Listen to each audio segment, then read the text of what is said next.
رحمٰن الرحیم۔ مندرجہ بالا اقتباسات میں اوپر درج کیے گئے نکات کے علاوہ ایک دو نکات اور بھی ہیں قابل ذکر ہیں کہ ازدے نے وہی پرانا سانپ جو ابلیس اور شیطان کا یہ علامتی طور پر ہے، جیسے حضرت آدم علیہ السلام کو جب شیطان ان تک پہنچا تو سانپ کے ذریعے اپنی قدرت اور اپنا تخت اور بڑا اختیار اسے دے دیا۔ ساری دنیا تعجب کرتی ہوئی اس حیوان کے پیچھے پیچھے ہوگی، یعنی کہ بدی شیطانیت ان کی گھٹی میں پڑی ہوئی، چونکہ اس اژدہا نے اپنا اختیار اس حیوان کو دے دیا تھا، اس لیے انہوں نے اژدہا کی پرستش کی اور اس حیوان کی بھی یہ کہہ کر پرستش کی کہ اس حیوان کی مانند کون ہے، کہتا ہے نا واہ ان جیسا کون ہے۔ احادیث نبوی کے مطابق دجال کے بعد جنت جیسی چیز ہوگی۔ آج امریکہ اور یورپ نے سائنس اور ٹیکنالوجی میں اتنی حیرت انگیز ترقی کر لی ہے کہ دنیا اس کے کاموں پر حیران ہے، اور موجودہ دور میں سائنس نے جتنی زیادہ ترقی کر لی ہے اس سے پہلے کبھی انسان نے اتنی ترقی نہیں کی تھی۔ رہا آسمان سے آگ نازل کرنے والا معاملہ، تو آسمان سے آگ صرف خدا تعالیٰ ہی نازل کر سکتا ہے۔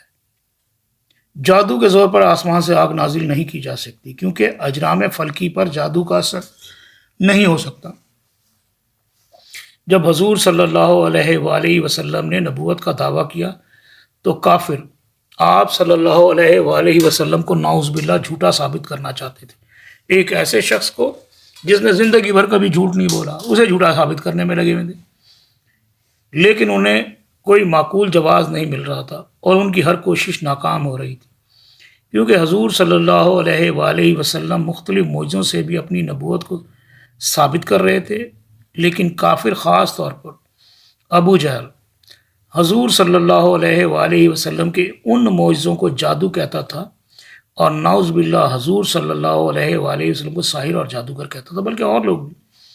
اور وہ اس بات کو ثابت بھی کرنا چاہتا تھا۔ اسے کسی نے بتایا کہ اجرام فلکی پر جادو کا اثر نہیں ہوتا۔ اس نے اسی وجہ سے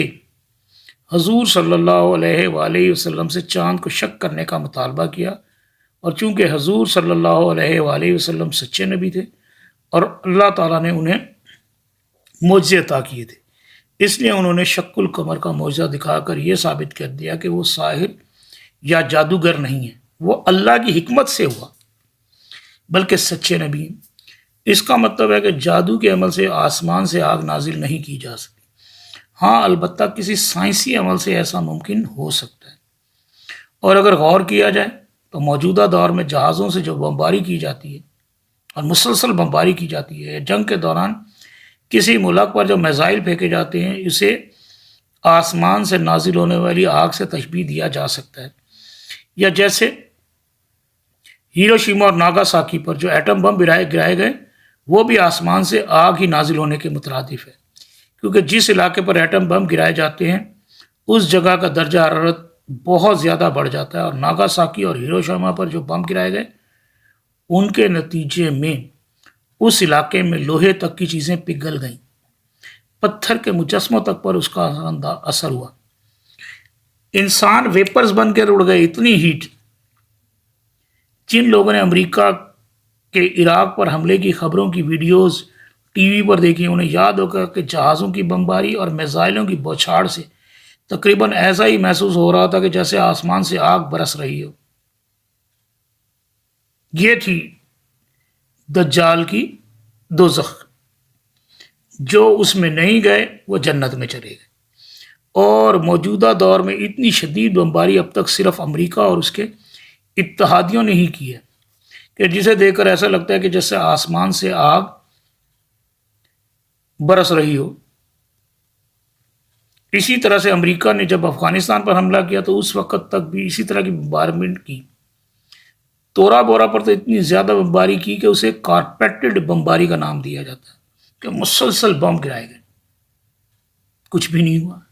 اللہ تعالیٰ نے ان کو پھر کھڑا کر لیا۔ ان کی حکومت قابل احترام ہے دنیا میں نیک لوگوں کی نظر میں۔ ایک بات اور جو قابل ذکر ہے وہ یہ کہ موجودہ دور میں امریکہ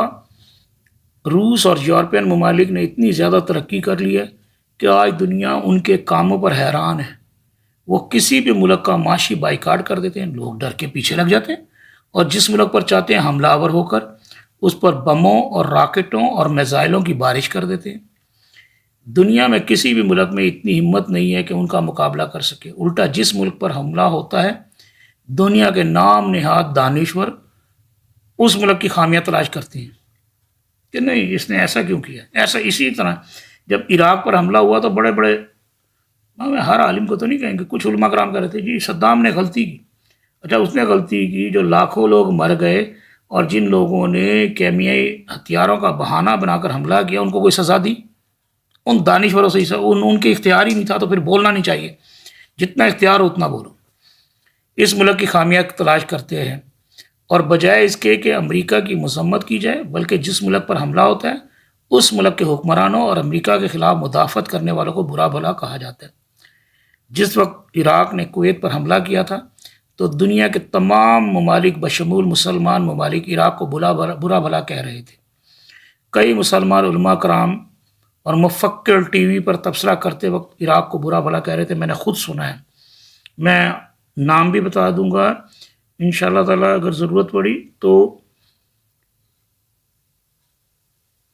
وہ بندہ بھٹک گیا، بڑا قابل آدمی تھا لیکن بھٹک گیا۔ تو جب عراق نے اپنی فوجیں واپس بلا لی تو اس پر معاشی پابندیوں کا کیا جواز تھا؟ بات ختم ہو گئی نا، ٹھیک ہے اس نے غلطی اگر کر لی، اور تو اور اس پر بعد میں بھی حملے ہوتے رہے۔ اس وقت بہت کم لوگوں نے یہ کہا کہ امریکہ غلط کر رہا ہے۔ جب فوج واپس جا رہی ہے، آج کوئی قیدی کو قتل کر دیا جائے، کسی یورپین امریکن قاضی کو، تو دنیا میں شور مچ جاتا ہے کہ ہو جنیوا معاہدے کی خلاف ورزی ہو گئی، ٹھیک ہے نا۔ آج جب وہ واپس جا رہے تھے تو کسی نے نہیں کچھ کہا، یہ کہا کہ کسی نے یہ نہیں کہا کہ امریکہ غلط کر رہا ہے، کیونکہ امریکہ زبردست تھا، اس لیے زیادہ تر لوگ اس کے حق میں بیان دے رہے تھے۔ وہی بات، زبردست مارے تو رونے نہ دے۔ ایسا معاملہ صرف عراق کے ساتھ نہیں ہوا، بلکہ اس کے علاوہ بھی امریکہ اور یورپین ممالک کہیں بھی کسی بھی ملک کے خلاف سازش کر کے یا تو اس پر حملہ آور ہوتے ہیں یا پھر اس ملک پر کسی دوسرے ملک کا حملہ کرا دیتے ہیں، اور در پردہ حملہ اور ملک کی مدد کرتے ہیں، یا پھر جس ملک کو نقصان پہنچانا چاہتے ہیں اس ملک میں خانہ جنگی کروا دیتے ہیں۔ موجودہ اب بھی اسرائیل ہسپتالوں پر شہر تباہ کر دیا، بچے عورتیں، بچوں کی لاشیں، وہ جی یو این او کا جو ہے سیکرٹری جنرل وہ ریکویسٹ کر رہا ہے، یہی کوئی مسلمان ملک ہوتا تو چڑھ دوڑتے، زیادہ سخت لفظ بولوں کتوں کی طرح چلے گی، کیا بولیں یار۔ بڑے مکر و فریب کرتے اور چالیں چلتے ہیں۔ بوسنیا کے معاملے میں بھی بڑی مکاری سے بوسنیائی مسلمانوں کا قتل عام کروایا۔ دراصل وہ یہ برداشت نہیں کر رہے تھے کہ یورپ میں کوئی اسلامی مملکت قائم ہو، اس لیے انہوں نے بڑی مکاری سے بوسنیائی مسلمانوں کی نسل کشی کروائی۔ اس موقع پر امریکہ اور یورپین ممالک نے بڑی مکاری سے بوسنیائی مسلمانوں کا قتل عام کروایا۔ جس وقت سر بر کروڑ بوسنیا کے مسلمانوں پر ظلم و ستم کر رہے تھے، اس وقت امریکہ اور یورپ نے مل کر اقوام متحدہ کے ذریعے پابندی لگا دی۔ استعمال اقوام متحدہ کو کرتا ہے کہ کوئی ملک دونوں فریقوں کو اسلحہ نہیں دے گا۔ ان کی اس پابندی کے باوجود سربوں اور کروٹوں کے پاس تو اسلحہ تھا، انہیں پتہ تھا ان کے پاس اسلحہ ہے، پابندی ایسی لگائی، بلاک کر دیا، چاروں طرف سے گھیر لیا، سپلائی لائن بند کر دی۔ لیکن بوسنیائی مسلمان بالکل نہتے تھے، اگر وہ انصاف سے کام لیتے تو پہلے دونوں پارٹیوں سے اسلحہ لیتے، اور اگر ایسا ان کے اختیار میں نہیں تھا تو پھر انہیں چاہیے تھا کہ وہ غیر جانبدار رہتے۔ ہو سکتا تھا کہ اس طرح سے بوسنیائی مسلمان بھی کہیں سے اسلحہ وغیرہ حاصل کر لیتے، لیکن یورپین ممالک اور امریکہ نے مل کر ان کی اس طرح سے ناکہ بندی کی ہوئی تھی کہ وہ کہیں سے ان کے پاس کسی قسم کا اسلحہ نہیں آ سکتا تھا۔ پہلے تو امریکہ اور یورپین ممالک نے مسلمانوں کا خوب قتل عام کروایا،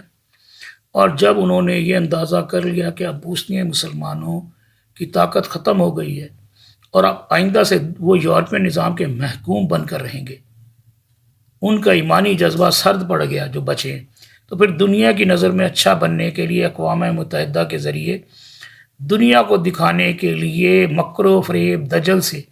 ان کی مدد کے لیے فوجیں بھیج دیں، اور اس میں بھی اس نے پاکستان اور دوسرے ممالک کی فوجوں کو فرنٹ پر رکھا اور واہ واہ اپنی کرواتا رہا اور بالکل رویا خواب والے جانور کی طرح دنیا امریکہ کی واہ واہ کرتی رہی اور اسے بوسنیا مسلمانوں کا نجات دہندہ مانتی رہی۔ پہلے اس نے اور اس کے اتحادیوں نے بوسنیائی مسلمانوں کو قتل عام کروایا، پھر ان کی مدد کر کے دنیا کے سامنے بھی ہیرو بن گئے۔ اس کے علاوہ پچھلے 500-600 سال میں جو ایجادات ہوئی ہیں وہ زیادہ تر امریکنوں اور یورپین نے کی ہیں، یہ اوپر والے کی وضاحت کر رہا ہوں، اور وہ ایجادات ہیں بھی بڑی حیرت انگیز۔ آج دنیا امریکہ اور روس کے اتحادیوں سے اس قدر متاثر ہے کہ اکثر لوگ یہ کہتے ہیں کہ امریکہ جیسا کون، یورپ جیسا کون۔ یہ سائنس کا ایک دور ہوتا ہے، قوموں پر عروج آتا ہے، زوال آتا ہے۔ کبھی وہاں تاریکی ہوتی تھی، اندھیرے ہوتے تھے، کیچڑ ہوتی تھی، دلدل ہوتی تھی، ٹھیک ہے غلطیاں ہوئیں، لیکن جتنا ظلم انہوں نے تاریخ میں کیا دنیا میں کبھی اتنا ظلم نہیں ہوا۔ آج دنیا اس سے اور یورپین ممالک سے اس قدر متاثر ہے کہ ان کی تہذیب کی اندھادھند تقلید کر رہی ہے، اور آج تقریباً تمام دنیا پر امریکہ اور اس کے اتحادیوں کی حکومت قائم ہو چکی ہے۔ بڑے بڑے دانشور